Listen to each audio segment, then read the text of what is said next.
자, 한 스승이 사회에서 가장 미움받는 사람과 저녁 식사를 함께 합니다.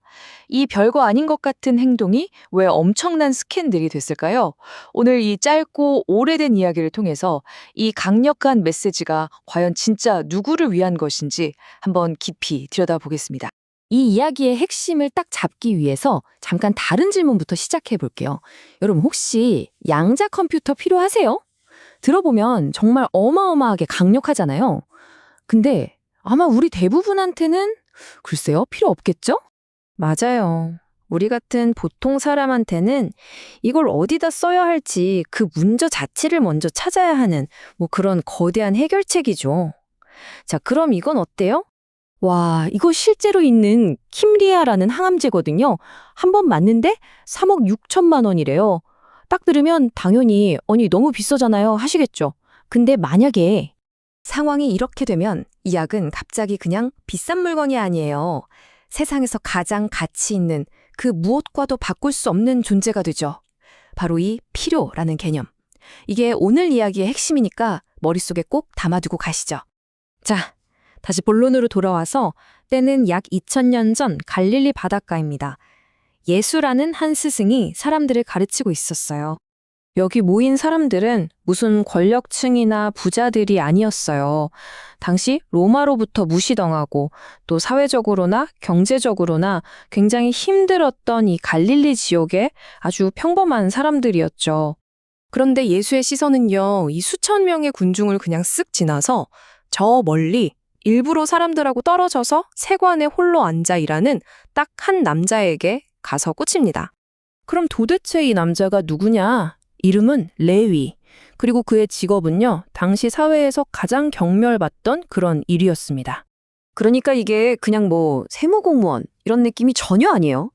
자기 동족의 주머니를 털어서 점령군인 로마에 갖다 바치는 말 그대로 공동체의 눈에는 용서받을 수 없는 배신행위였던 거죠. 이걸 좀 더 자세히 볼까요? 세리는 그냥 인기가 없는 직업이 아니었어요. 나라를 팔아먹은 반역자, 사람들 돈을 뜯어내는 부패한 자, 그리고 종교적으로도 부정한 자로 낙인 찍혀서 그냥 사회에서 완전히 추방된 그런 존재였습니다. 이웃들한테 레위는 살아있는 배신과 부정함의 상징, 그 자체였던 거예요. 그런데 예수는 바로 이 남자에게, 다른 누구도 아닌 바로 이 남자에게 다가갑니다. 그리고 딱 한마디 하죠. 나를 따르라. 그러자 레위는 정말 그 즉시 망설임도 없이 모든 걸 버리고 일어섭니다. 자신의 직업, 돈, 그가 가졌던 유일한 지위까지 전부 다요. 자, 그럼 레위가 그 다음에 뭘 했을까요? 바로 자기 집에서 아주 큰 파티를 엽니다.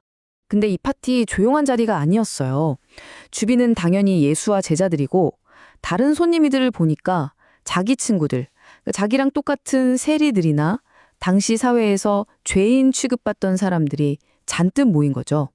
자기 인생을 바꾼 스승을 이 사람들에게 꼭 소개해주고 싶었던 거예요. 바로 이 지점에서 이 이야기의 진짜 갈등이 터져나옵니다.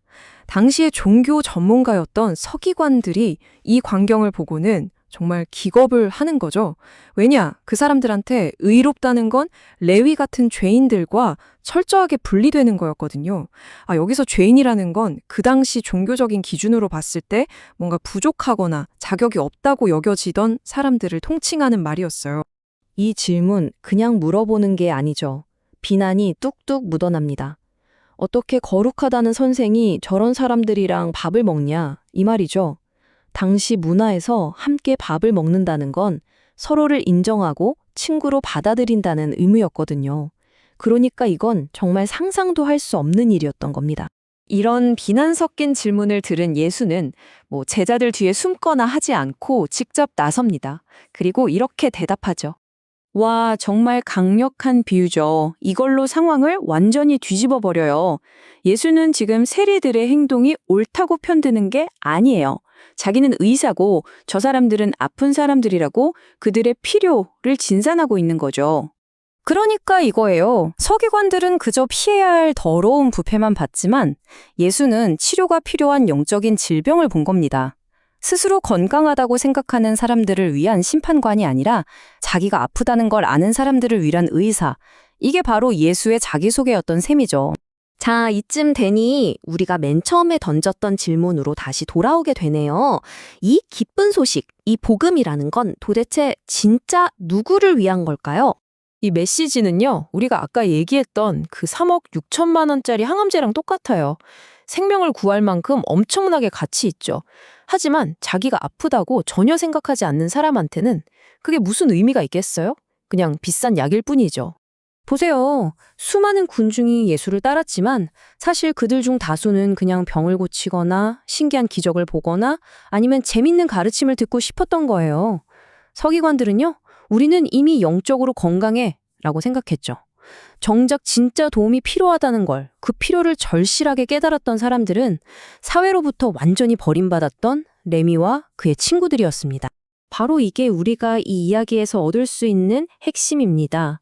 어떤 메시지의 진짜 가치는요, 그 메시지 자체의 힘에 달려있는 게 아니라, 아, 나에게 이게 정말 필요하구나, 라고 깨닫는 우리 자신의 인식에 달려있다는 거죠. 결국 이 이야기는 우리 자신에게 질문을 던지는 것 같아요. 우리 자신의 부족함이나 결점을 인정하는 게 과연 실패의 표시일까요? 아니면 어쩌면 진짜 도움을 받기 위한 가장 첫 번째 단계는 아닐까요? 한 번쯤 생각해 볼 문제인 것 같습니다.